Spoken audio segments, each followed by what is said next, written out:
Hello students, मैं Nivedita. Welcome to जिज्ञासा education point. और आज हम हिस्ट्री पढ़ेंगे। मेरे चैनल को सपोर्ट करने के लिए चैनल को लाइक, शेयर और सब्सक्राइब करें। तो ये है पहला प्रश्न।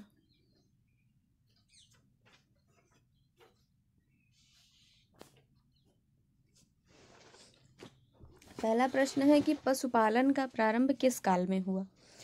पुरापाषाण काल में, मध्य पाषाण काल में, नवपाषाण काल में या पाषाण काल में? तो पशुपालन का प्रारंभ मध्य पाषाण काल में हुआ, इसलिए आपका ऑप्शन बी राइट आंसर हो जाएगा। अब अदर ऑप्शन देख लेते हैं। पुरापाषाण काल में जो है मनुष्य ने आग की खोज की, और नवपाषाण काल में पहिए की खोज की, और उसने जो है खाद्यान्न उत्पादन करना सीखा नवपाषाण काल में। ठीक है, अब देखते हैं नेक्स्ट क्वेश्चन। नेक्स्ट क्वेश्चन है, ऋग्वेद में कितनी ऋचाएं हैं? 10,562, 10,462, 10,365, 10,362। तो ऋग्वेद में कुल 10,462 ऋचाएं हैं। ठीक है, और ऋग्वेद में 10 मंडल हैं, कुल 1,028 सूक्त हैं। ठीक है, और ऋग्वेद के 9वें मंडल में सोम देवता का उल्लेख है। चलिए देखते हैं अगला प्रश्न।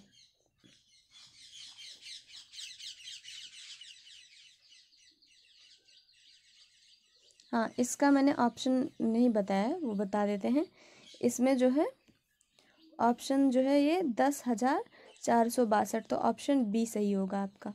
ठीक है, ये सही होगा, 10,462। ठीक है, देखते हैं अगला प्रश्न। अगला प्रश्न है, भगवान विष्णु के 5वें अवतार हैं कृष्ण, राम, मत्स्य, वामन। तो भगवान विष्णु के 5वें अवतार जो हैं वो वामन भगवान हैं, तो इसमें ऑप्शन डी आपका राइट आंसर हो जाएगा। ठीक है, और जो भगवान का पहला अवतार है वो है मत्स्य अवतार। ठीक है, भगवान विष्णु का 7वां अवतार राम है। ठीक है, राम भगवान का अवतार। ठीक है, तो इसमें जो है भगवान के विष्णु के 5वें अवतार के रूप में ऑप्शन डी सही होगा। भगवान विष्णु का 5वां अवतार वामन है। ये क्वेश्चन एसएससी CHSL में पूछा गया है। चलिए देखते हैं अगला प्रश्न। अगला प्रश्न है कि सामवेद का संबंध जो है संबंध है, पूछ रहा है कि सामवेद का संबंध है जादू टोने से, सबसे प्राचीनतम वेद से, संगीत से, गायत्री मंत्र से। तो सामवेद का संबंध संगीत से है। ठीक है, तो इसमें ऑप्शन सी आपका राइट आंसर हो जाएगा। जादू टोने से अथर्ववेद का संबंध है, जो ऑप्शन ए है। इसमें जो है अथर्ववेद से जादू टोने का संबंध है। ठीक है, अथर्ववेद से। और सबसे प्राचीनतम वेद ऋग्वेद है, और जो है गायत्री मंत्र जो है वो ऋग्वेद से संबंधित है। गायत्री मंत्र की रचना विश्वामित्र ने की थी, और ऋग्वेद के 3रे मंडल में है ये, और सूर्य देवता सावित्री को समर्पित है। ठीक है, और हाँ, सामवेद में जो है कुल 1875 ऋचाएं हैं। कितनी हैं? 1875 ऋचाएं हैं सामवेद में। ठीक है, चलिए देखते हैं अगला प्रश्न। एक और आपका रह गया है, उसको जान लेते हैं कि जो सामवेद है, सामवेद इसकी 3 मुख्य शाखाएं हैं, कौमुदीय, रामायणीय और जैमिनीय। ये 3 शाखाएं हैं सामवेद की। चलिए देखते हैं अगला प्रश्न।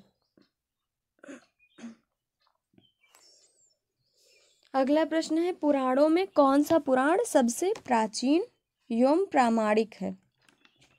तो जो है इसमें वायु पुराण, मत्स्य पुराण, विष्णु पुराण, श्रीमद् भागवत पुराण। तो जो आपका मत्स्य पुराण है वो सबसे प्राचीनतम पुराण है, अतः विकल्प आपका बी सही होगा।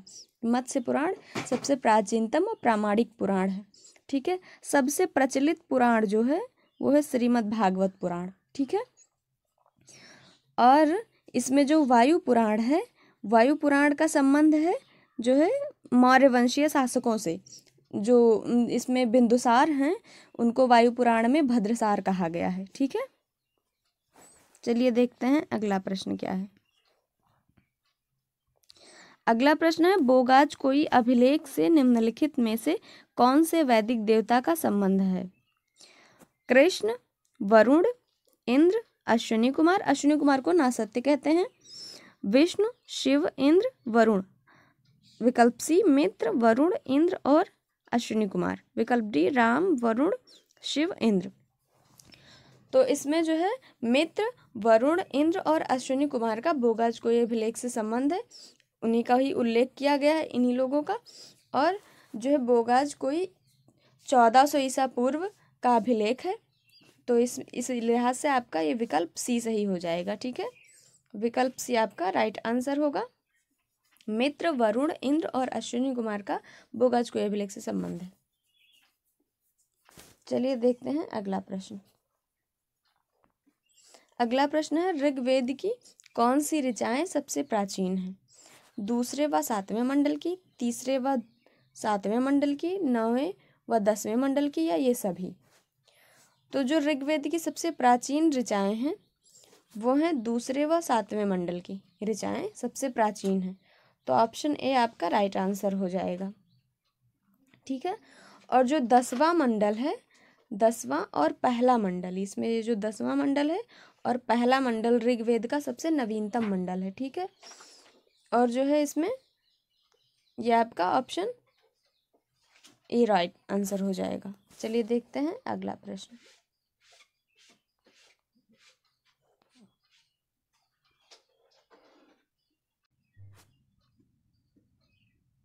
चलिए देखते हैं अगला प्रश्न।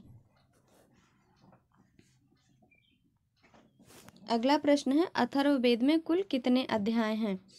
ऑप्शन ए 10 अध्याय, ऑप्शन बी 18 अध्याय, ऑप्शन सी 20 अध्याय, ऑप्शन डी 9 अध्याय। अथर्ववेद में कुल 20 अध्याय हैं। तो ऑप्शन सी आपका राइट आंसर हो जाएगा। ठीक है, और अथर्ववेद में कुल 5987 मंत्र हैं। कुल कितने मंत्र हैं?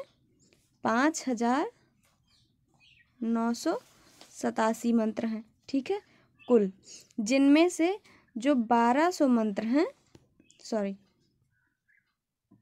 जो 1200 मंत्र हैं वो ऋग्वेद से लिए गए। अथर्ववेद के 5987 मंत्र हैं कुल, और उनमें से 1200 मंत्र जो है ऋग्वेद से लिए गए हैं। और इसमें कुल सूक्त 730 हैं। ठीक है, कुल सूक्त 730 हैं। चलिए देखते हैं अगला प्रश्न।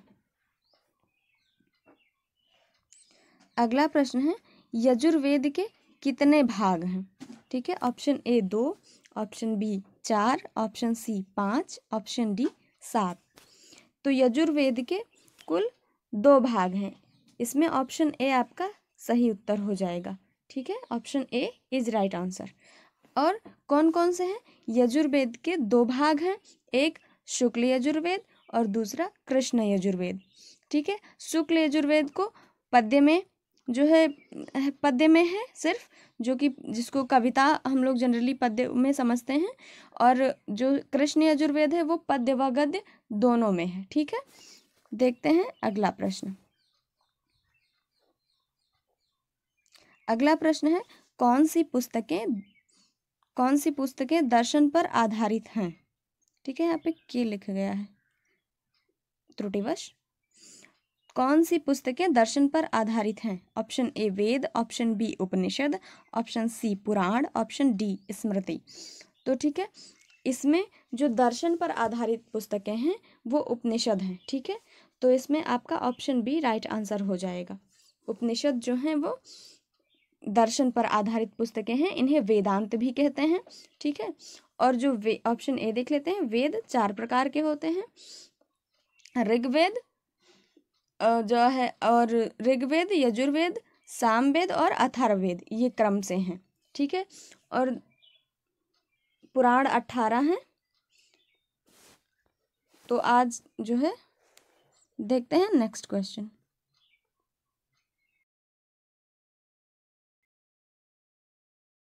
की क्लास में इतने ही क्वेश्चंस थे, आगे और भी क्वेश्चंस आपको करवाए जाएंगे। उसके लिए आप वीडियो को लाइक करें, शेयर करें, चैनल को सब्सक्राइब करें। धन्यवाद।